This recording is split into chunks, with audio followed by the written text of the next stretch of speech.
Sunday, October the 29th, 2017 to you.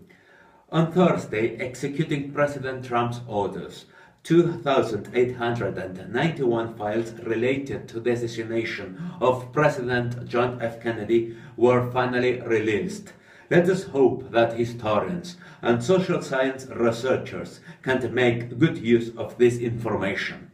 However, about 300 sensitive documents are still withheld. Mr. Trump followed the advice of national intelligence agencies and agreed to temporarily conceal these files.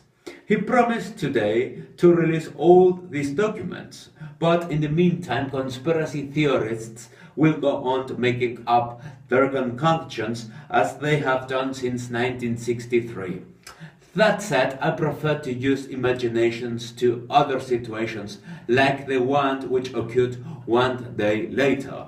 A federal grand jury approved the first charges in the investigation into alleged Russian meddling in the US presidential election. In other words, Special Counsel Mr. Robert Mueller finally talked. The indictment was sealed under orders from a federal judge, so it is not clear what the charges are or who the target is. Some sources reported the indictment could be unsealed as early as tomorrow, Monday.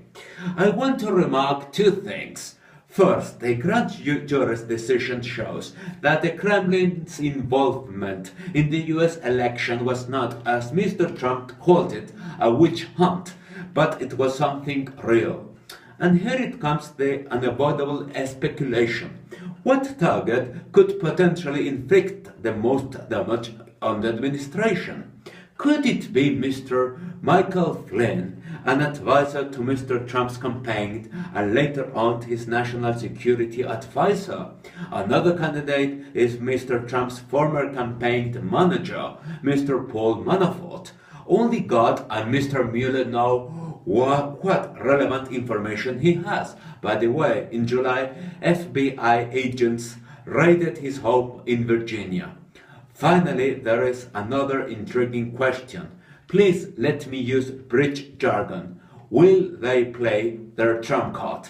The world is still on.